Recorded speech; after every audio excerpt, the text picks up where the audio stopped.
حال هذا الأب المقتول غدرا وهو ينظر لابنه وهو يقتله بهذه الطريقة الشنيعة وينادي: لماذا يا ولدي؟ هل ضاق صدرك بأبيك؟ لم يعد لي بداخلك مكان؟ لما يا بني تعجلت؟ قدر سيأتيني ونسجت بيديك الأكفان. يا ولدي، كنت أرجو أن تكمل معي السعي حين أكبر، وكنت أرجو أن نشم شذاك في الأوراق حين تزهر، فقطفت بيديك آخر أوراق عمري. أتعبك أمري حيا يا ولدي؟ فهل وجدت النعيم بعدي؟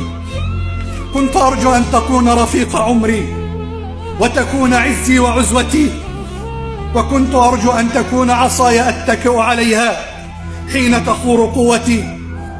هذا هو جزء من حال الأب، وكأنه يستغيث الله بولده القاتل: ويلك ما فعلت، خسرت دنياك وأخراك. ثم تخافت أصوات أثقلها البكاء على ضياع البر والوفاء، شاكيا بثه وحزنه إلى الله، وكأني به يتوجه لابنه بهذه الكلمات: جاء البشير يزف إلي قدومك إلى الحياة، فكم سرني الخبر.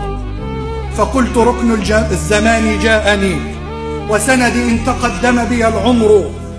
وكنت أرعاك يا ولدي صغيرا، صاهرا الليل إن رابك أمر. وهبت لك الأيام خالصة على نفسي، بك الأرزاق مبتدر. فلما كبرت يا غراس عمري ضننت العطاء وأجدب الشجر. وضاقت علي أرض الرفقاء بما رحبت، وضاق بي منك الصدر.